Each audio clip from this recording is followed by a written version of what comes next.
By summer 2013, something strange was happening in Welch World. Tweets would circulate suggesting that the streets had been quiet and that the only people out spinning the block for the gang was Taye Savage. Clearly Taye was active in the streets around this time, but so were the police, who had likely been paying very close attention to Taye ever since his name first came up in relation to the murder of Sess 2 years earlier. At the end of July 2013, Taye would be suddenly taken into custody after being asked by his parole officer to come to his office. Where were you at when you got arrested? When I got arrested for that, my parole officer said he needed to see me, so I went to go holler at him, and they locked me up.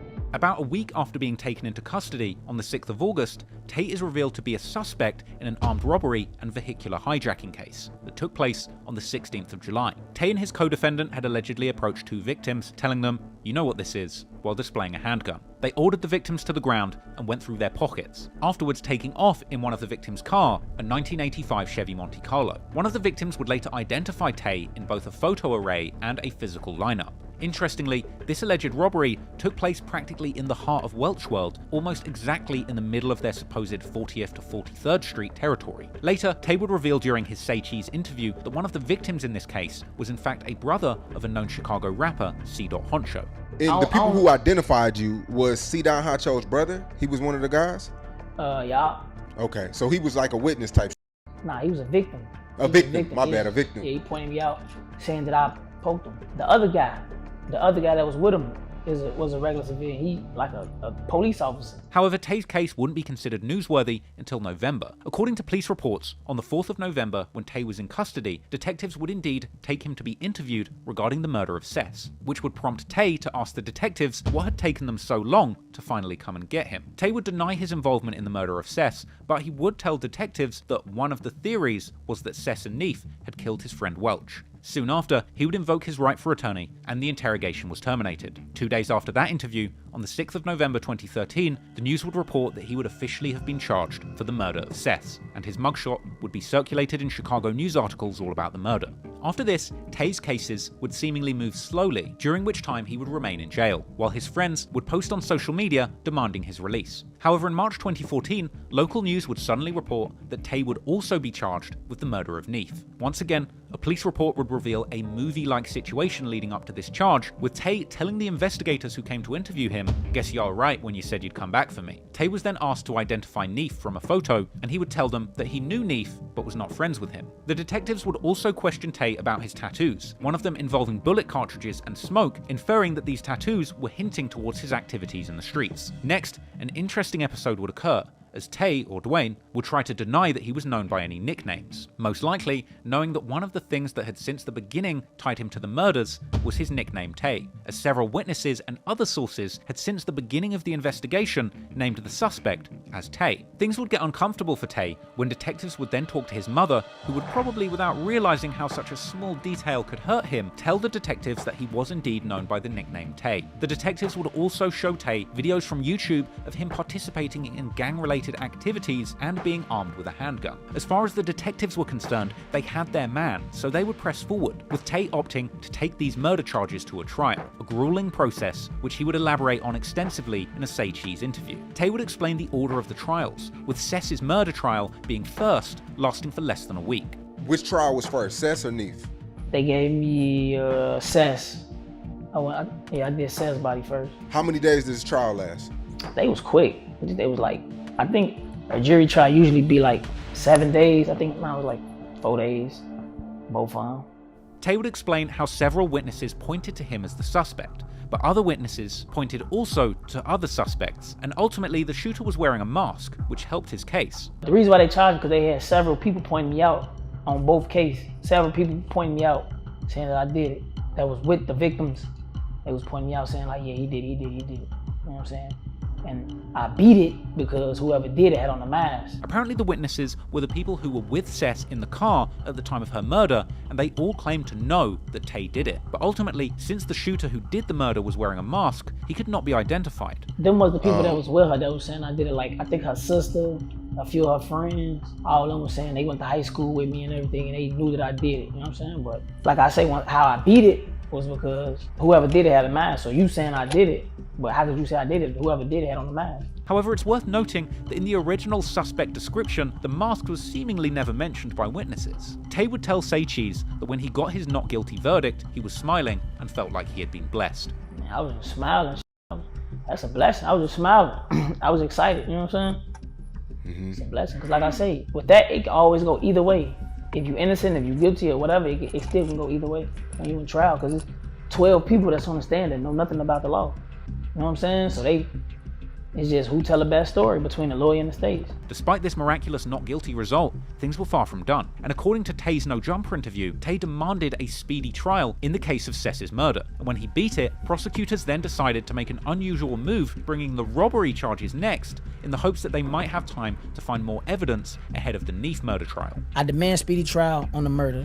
Boom, now they come put another murder on. Before I could beat it, they put another murder on. So now I beat that murder. So now the states got they got the luxury to pick which cases. I'm fighting 2 cases. They could pick what case they want to trial first. So they elect on the robbery, which is kind of weird. Like, it's a murder. Why you don't do the murder first? Because it's weak. And then, in a surprising turn of events, one of Taye's baby mothers and 3 of his Welch World associates would end up getting tied into the case, as they would be arrested and charged with witness intimidation around late November 2014. According to court proceedings from their cases, they had made indirect threats to one of the victims in Taye's carjacking case, implying that he would be shot if he moved forward with his plan to act as a witness in Taye's upcoming trial. They were also allegedly involved in shooting the victim's brother, who had fortunately survived with just a hand shot. And later, they allegedly terrorized the victim's mother and aunt by coming to the victim's property armed with a gun. As police arrived to the scene, they would find and arrest the 4 defendants and recover a 9mm handgun. Following his friend's failed attempts to violently silence a witness, not to mention the terrible effect that this new witness intimidation charge would have on his reputation at the upcoming trial, Taye would ultimately end up copping to a guilty plea in the robbery and carjacking case before things got any worse for him at trial. And Taye would later tell 16 Shot in an interview that he was confident at first, but when his friends caught those charges,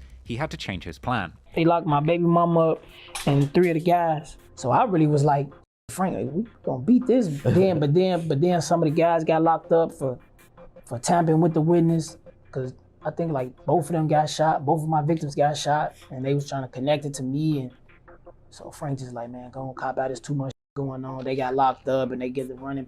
It was just a lot of.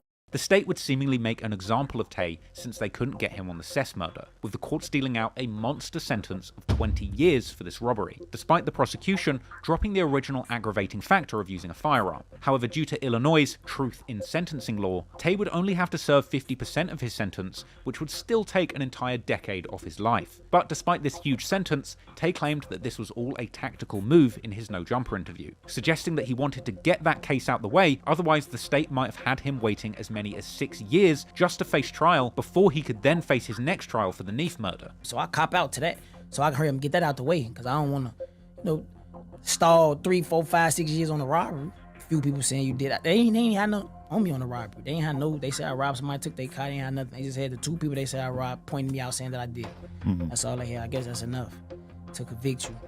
So I just copped out 20 or 50 on that. So even with a 20-year sentence on him, Taye still had a murder case to beat. The Neef murder trial was next, and once again, there were witnesses who claimed that Taye was the shooter in a lineup. Now the next one was Neef or Neff, and this happened in traffic. Yeah. And this one had witnesses too. Yeah. And all the witnesses claimed the guy had a mask on. No, at first, some of them were saying that I did. They said my name, pointing me out of lineups. But despite seemingly strong witness testimony against Taye, the case had appeared weak since the beginning, with the detectives failing to even recover rather basic information such as Taye's Facebook account. Moreover, the gun recovered during Taye's robbery and carjacking case would not be a match for the gun used in the murder of Neef, closing yet another crucial lead that could have tied Taye to the murder. The police would also struggle to get the friends of Neef to help the investigation by testifying, and most importantly, once again in the Neef murder, the suspects, since the beginning, were reported to have been wearing ski masks, again making facial identification by witnesses practically impossible. Now that hits different when you realize that Taye actually has a tattoo of 2 masks with text saying, "Live now, die later. But hey, I'm sure that's just a coincidence. Anyway, despite the prosecution seemingly first attempting to claim that witnesses had recognized Taye as the assailant during a lineup, the fact was the shooter had concealed their identity with a mask. And it turned out that the witnesses only recognized Taye in general, and this is a contradiction with the fact that the shooter wore a mask, destroying the prosecution's argument completely. You know how sometimes it'll be a police report. Now you can't always go out the police report because the police report is just what the police story. The police ask, did you know anybody in lineup? Which the police do that sometimes. They'll ask you like, do you know anybody in lineup? Then you say him. You know what I'm saying? And then they circle it and put your initial by it. They'll like trick you with their words or whatever. But yeah, I don't know. I just know I beat it. Thus, in the end, the case would turn out to be much like the first one. There simply wasn't enough evidence to place Taye specifically at the scene beyond a reasonable doubt, and once again, Taye would walk away with yet another not guilty verdict. Thus, despite ending up with 20 years for robbery, Taye had beaten both of the murder charges against him, scoring a miraculous result. And his lawyer would even victoriously post the result on their website, boasting how he had gotten his client 2 not guilty verdicts on murder cases in less than an hour. Now, Taye had actually employed the services of one of the top 10 defense lawyers in the state of Illinois, Frank J. Himmel, later telling his IG Live followers that he thanks 2 people for beating his murders, God and Frank Himmel. I ain't beat that case because was keeping it honey because he was telling bitches and don't come to court. I beat them bitches because God and Frank Himmel. But this bulletproof defense did not come cheap, and Taye would later open up about murder cases costing as much as $40,000 to defend against, and shouting out his lawyer Frank for looking out for him and not demanding upfront payment, with Taye suggesting that he is still paying for his legal fees today, long after his release. How much did you spend on a lawyer for all this? So that's the thing. A murder, at least $30,000 for one murder. You know what I'm saying? But Frank was so locked in with me. You know, he was with me. You know, like when I first got locked up, you know, we was paying or whatever. But you know, people started getting locked up. People started dying and everything. But he was locked in with me, so I still owe him. When I get some paper, I still owe him. Ultimately, though, no matter the cost, you can't put a price on freedom. And Taye Savage had truly beaten the odds, getting not guilty verdicts on 2 separate murder charges, all while numerous people with connections to the incident swore they knew Taye was the killer. Unfortunately for them, however, whoever that masked shooter was that killed Sess and Neef knew exactly how to cover their tracks perfectly. However, due to the sloppiness of the armed robbery case, the Chicago police had finally gotten trigger-happy Taye off the streets with a monster 20-year sentence. And so from 2014 to 2022, Taye would settle in to a long stay in prison, counting down the days until he would be unleashed back onto the streets of Welch World, with one of the most jaw-dropping backstories the Chicago drill scene had ever heard.